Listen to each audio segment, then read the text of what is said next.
Hi, this is David Odell with Odell Complete Concrete. Here's day one at this particular job location. We're going to be putting a bigger driveway in here. We're going to be removing those bushes, relocating. The mailbox had already been relocated, so that's already out of the way. These bushes are coming out. Part of this flagstone, we're going to saw cut right along that brick there, straight across. We'll remove a portion of this. Remove the entire driveway. We're going to be widening this walkway. That palm will be coming out. All these bushes you see here will be coming out.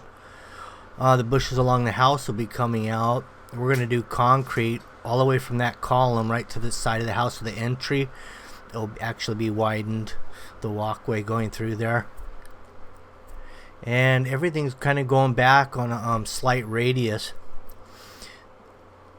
We're going to do a radius going down to the street rather than just straight lines. And then also we're going to do a little bit of a front patio here. And that'll be a radius off the entry walk, swinging into about a 10-foot wide front patio.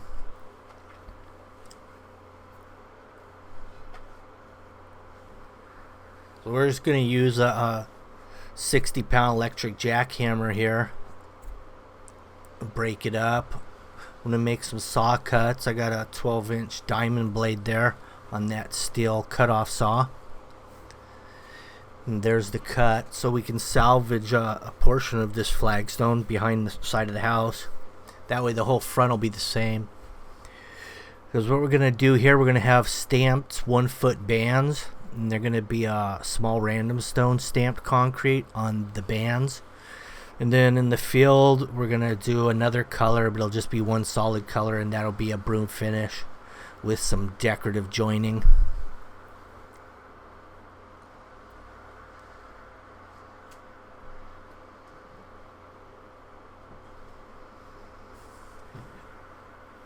Now what we have is a bobcat with a breaker attachment on it. I'll also be having the Super 10 come in. Once I get this somewhat broken up, I'll just start loading that Super 10 out. And it looks like the depth of this concrete in the area will definitely get everything in one load.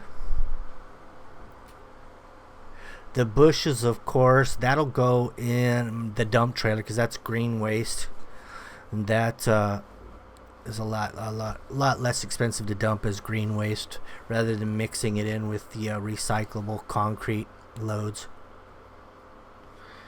All the concrete gets grinded up, and then that gets made into what they use for a road base or any kind of base under pavers, especially pavers. It's real popular. Just ground up concrete under pavers makes a nice base. Don't need a whole lot of base in this area, Southern California. Not with concrete and rebar. It kind of supports itself. But when you go with pavers or something like that, that really has no structural value. You're going to have to put something under it to hold it there.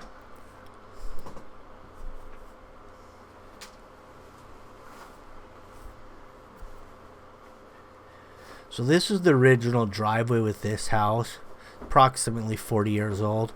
Held up real well. They used looks like a 3/4 inch rock, probably 2500 psi. We're going to be doing a 3000 psi. We're going to go with pump mix, so that's 3/8 rock. But we're going to throw some rebar in here at 2-foot centers, and we're also going to add fiber mesh into the mix. Both of those reinforcements do different things. They don't do the same thing. The rebar holds it from more of a structural cracking. The fiber is just for shrinkage cracking and a couple of other little odds and ends. Comes in handy just for some other general purposes that I like fiber for.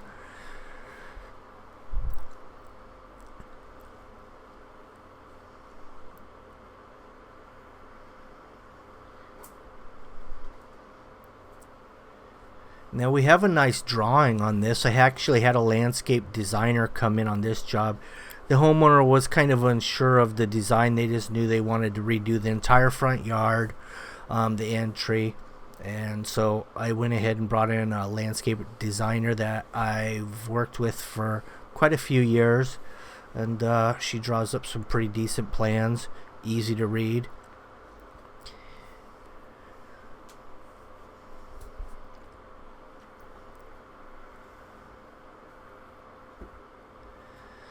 So we've already removed all the concrete. Now what we're doing is we're going to start trying to do the layout on the forms. And what we're working with is a drawing that's 3/8 inch scale. And what that means is every 3/8 of an inch on the plan represents 1 foot. So we actually have a structural scale ruler that is broken down into 3/8 divisions, so it makes it real easy. You can do it with a regular measuring tape. It's just quicker and easier if you have the ruler that's already broken it down in 3/8 of an inch increments. And here's the new drawing. This is what it's going to look like. You can see we got double banded going through the driveway. Those are just going to be wet joints, 1 foot bands basically going through. It's going to be a monolithic pour because it's all the same color. And that whole perimeter there is going to be a separate pour, and that's going to be the small random stone stamp. So we do have 2 pours here, and that's the stamped concrete, and then of course the field in the middle area, and that's just a broom finish in there. Now tying these 2 things together is really crucial.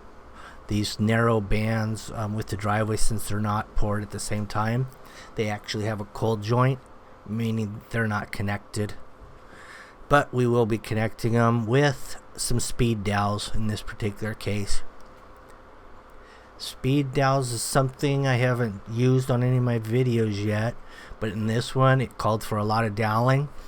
So instead of having to drill every 2 foot all the way around this entire perimeter on both sides, we just screwed some speed dowels onto the inside of the form, which leaves a hollow spot in the concrete. So when you pull your forms off, you just slide your dowels into it. Actually makes a slip dowel. Slip dowels are real nice for something like this. Gives it a little movement, but it stops it from changing elevations. In other words, lateral movement you can get with the slippy, but you're not going to get that, vertical movement. Here's the water meter. We had to do some mods here, so I have a water meter turn off tool, and this is what they look like. You just slip it on there, turn the handle, and then the water meter is off. So then you can work on the irrigation system, which is why we were doing there. We were shutting the main off because we had to rework the main going into the house so we could do a drop down for some sprinkler valves. And that's just something I'm actually doing for the landscape designer that actually is doing the landscaping portion of this. I'm just doing the hardscape. Also, across the middle of this driveway, we ran a 3-inch pipe. It's a sleeve, basically, or conduit for sprinkler lines, low voltage lighting, or whatever you may want to run through there, because there's a lot of space in a 3-inch pipe. Now, I over excavated this job a little bit. This is some not real pretty looking soil conditions, which I recognized pretty quickly as soon as I started demoing. And also, you can tell when you get into areas by looking at other driveways in the area, or even looking at the street in the area.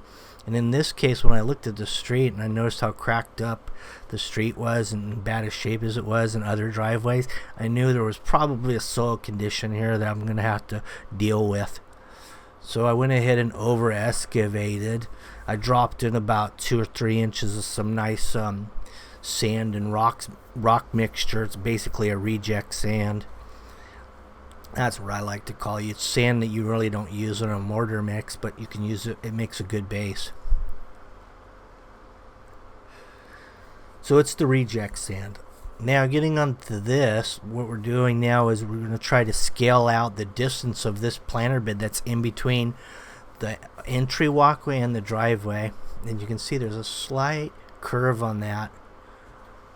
And we want to try to build this according to the plan as closely as possible. So what I'll do is I'll scale across that planter in a few locations all the way up, and I'll drive my stakes at those points, and then I'll just wrap my bender board around it. Here's the width of the walkway, so you can see with the 3/8 scale there and how that's broken down. So it goes from 0 to 1 in increments.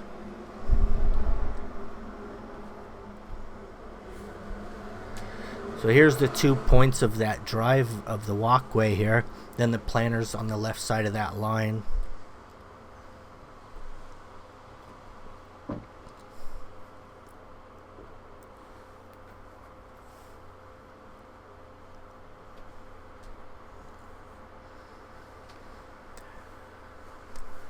This is a nice size entry walk for this particular house design. Now, if you get too wide or too narrow, it really depends on your door width and even where your column is located, and that's kind of what's going to determine what size walkway you really want to go with. Also, your yard size has a lot to do with it.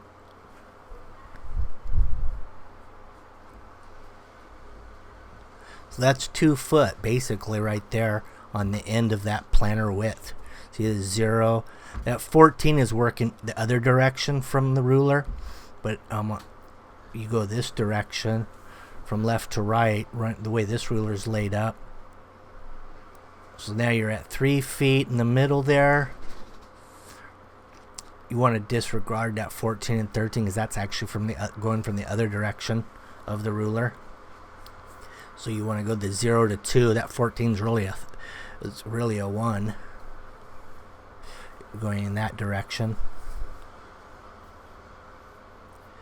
Now here's the bender board I'm using. I'm using that plastic 1/2-inch composite stuff on one side, and then the other side I'm just using the 1/4 inch, and it's got a masonite membrane inside a plastic wrap.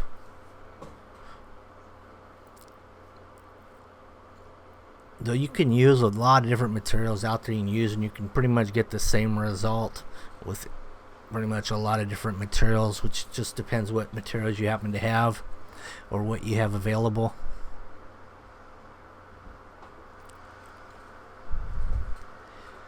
So here's your planter opening. That's what that looks like. And now on your stamped concrete bands, determining the widths of these and lengths. Now the way this drawing is drawn out, the bands going across the walkway were very narrow, as you can see there on the back side of that ruler. So we actually widened them up a little bit.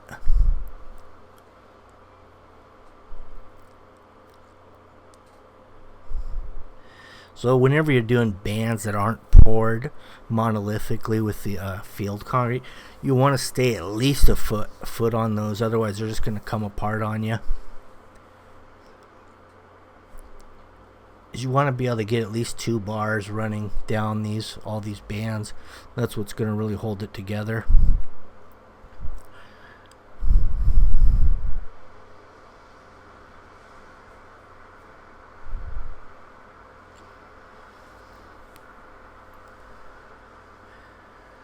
So that board set back from the house a little bit for the other band to start running the other direction along the front door. What we'll do here is we'll pour all the bands first, and all the stamped concrete, small random stone stamp, and it's going to be a 2-tone, which means I'll have one color mixed with the concrete, and the secondary color will be my release for the stamps. And then when you do the wrench, you'll have a 2-tone effect. I'm going to be using a color hardener on this particular project, which means it's a dust on while the concrete is still wet. About a 5500 psi type coloring method. Checking the cross slope on my bands.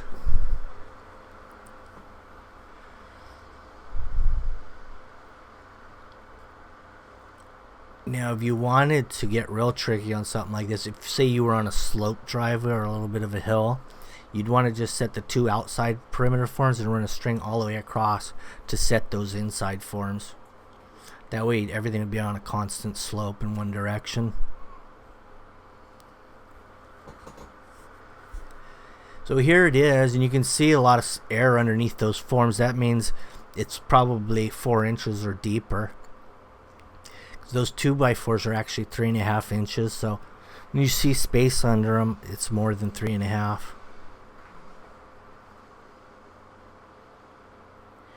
Now all these rebar that are getting cut are going to be for dowels.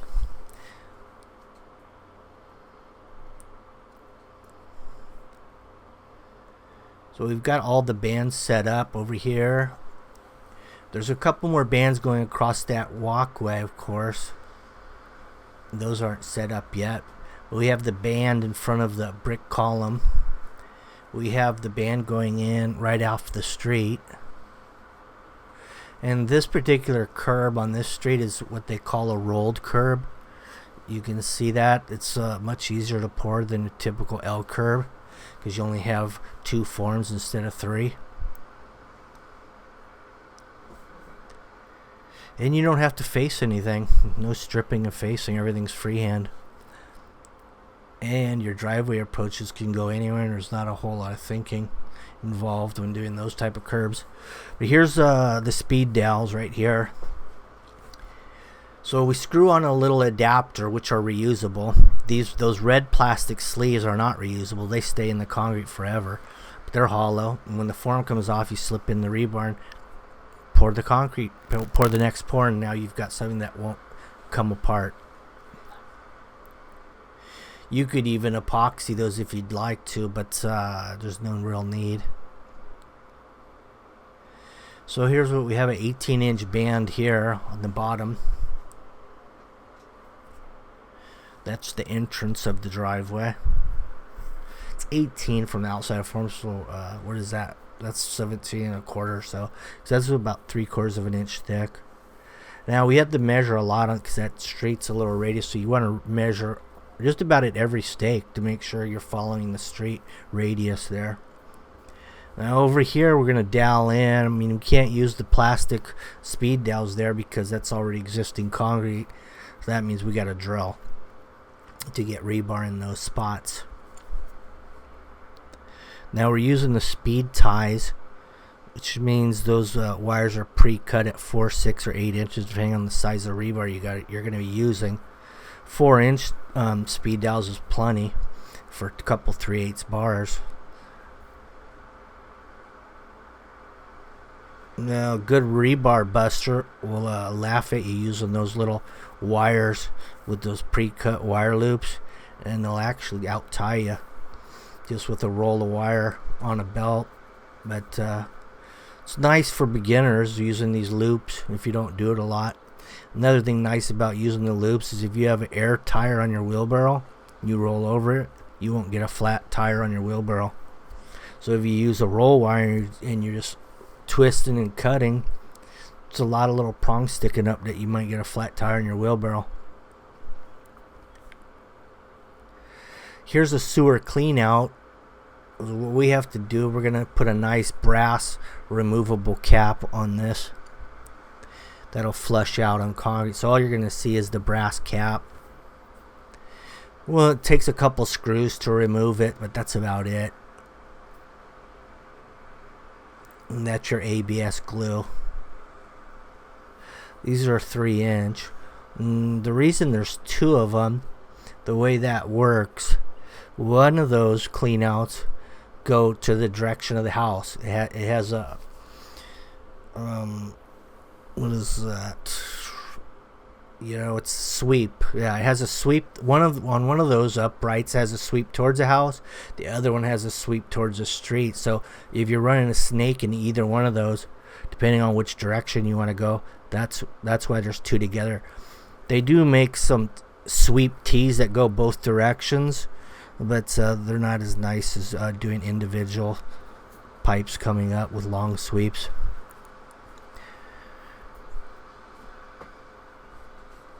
So we had to do a little modifications on these couplings because of the pipe height.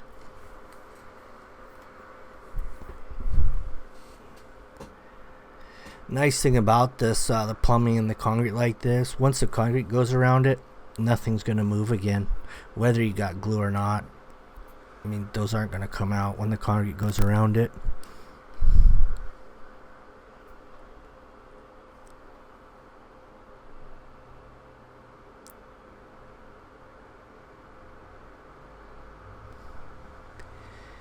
So that's the access, and then after that, the little brass couplings will go around those. They'll flush out to the top of the patio. So all that stuff you're seeing there will actually be concealed under concrete.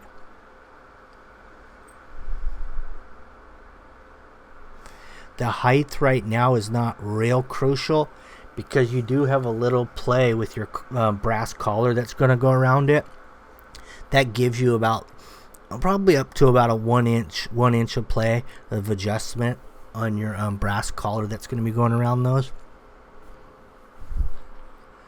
So you just got to get them pretty close, and that's about it. And then you can do your fine tuning with your adjustable nuts on the collar.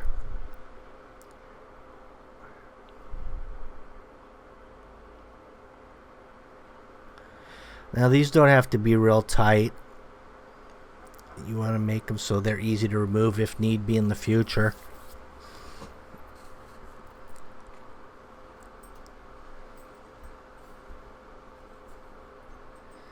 So we set these at level basically with each other. Maybe a little bit of slope, cross slope.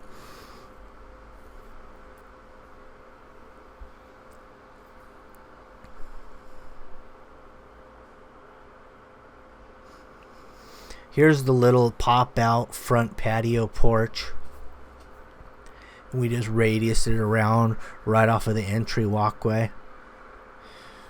And since we maintained level, there was a lot of cross slope from the door going over to the right at that porch. Since we are coming up level now along the front of the house, we actually had to do a thickened edge. So a lot of times when I get into these situations where the existing grade, subgrade is sloped, rather than adding topsoil, I like my concrete to get down to the native, because then I know it's not going to move, the concrete's not going to move. If you try to build it up with dirt, compact, it's not as good as 40-year-old, naturally compacted soil.